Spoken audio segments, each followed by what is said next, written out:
All right, today I kind of want to go over setting your timing. If you've never done it before, it's really simple.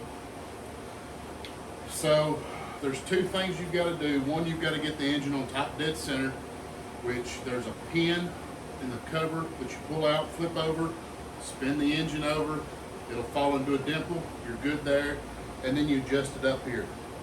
So what we're going to do first is pull this out.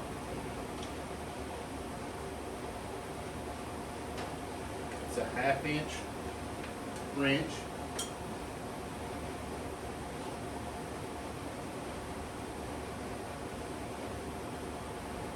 A little bolt will come out.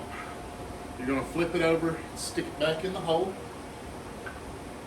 Put a little pressure on it with your finger, and you're going to spin the engine clockwise. Now this engine is original, never rebuilt, so the compression's not very high on it, so I can spin it with the fan belt.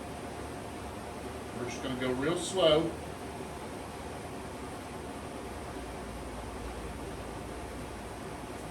And it popped right in. So we're going to drop it, spin it, flip it over, put that back in. Now,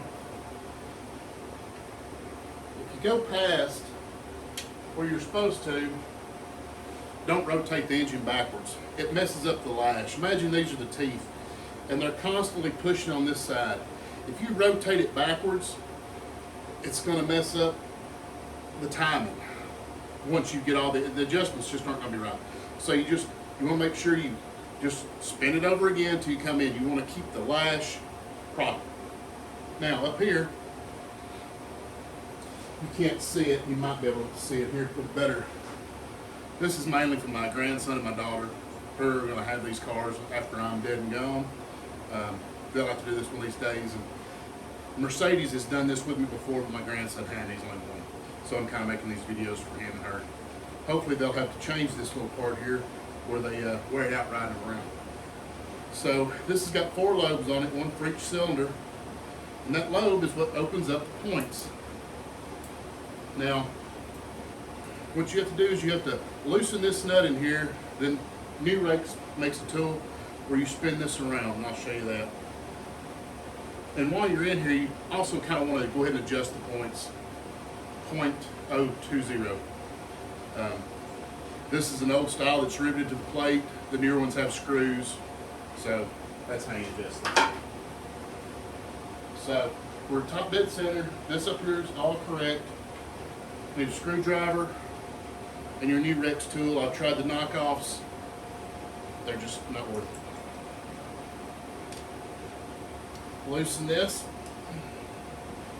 Now you're going to go 2 turns clockwise. 1, 2, and there's a little arrow. When you get to number 4, you stop. Tighten her up. This is another spot where if you go too far, just go one more time. You don't want to go backwards because the lash inside that cam gear down at the bottom, all that stuff has to be in the right spot. Now, what I forgot to tell you, and I always forget to tell people, is your manual adjustment that needs to be fully retarded. Fully towards the retard working on the car. Now, while I'm in here, I'll take some emery cloth, hit my contact points a little bit, just because these cars sit outside sometimes and they get rained on. Clean those up a little bit. And what did my road button?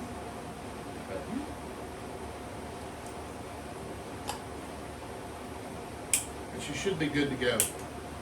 Since I don't have a body for this one yet, I've kind of rigged up a fuel system on it. I've got an old jug down here with some gas in it. I've got a fuel pump. This is the same fuel pump on my 27 Speedster. It's a 12-volt pump, even though it's a 6-volt car. Max PSI is 5.3, I believe. So it's a little much. So I've got a vice grip on here as a fuel regulator because I don't have a fuel regulator laying around. So we'll see if this thing fires up.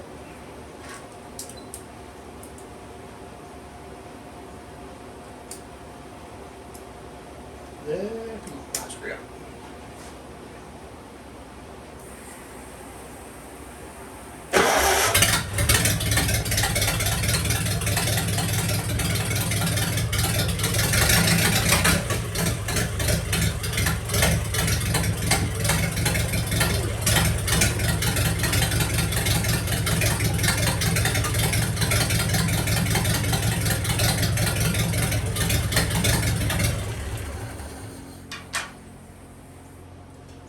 So all that works good. The reason I had to go back in and readjust it was, I guess after running it a few times, the only way it would really idle well was fully advanced, which left me no advanced timing while driving.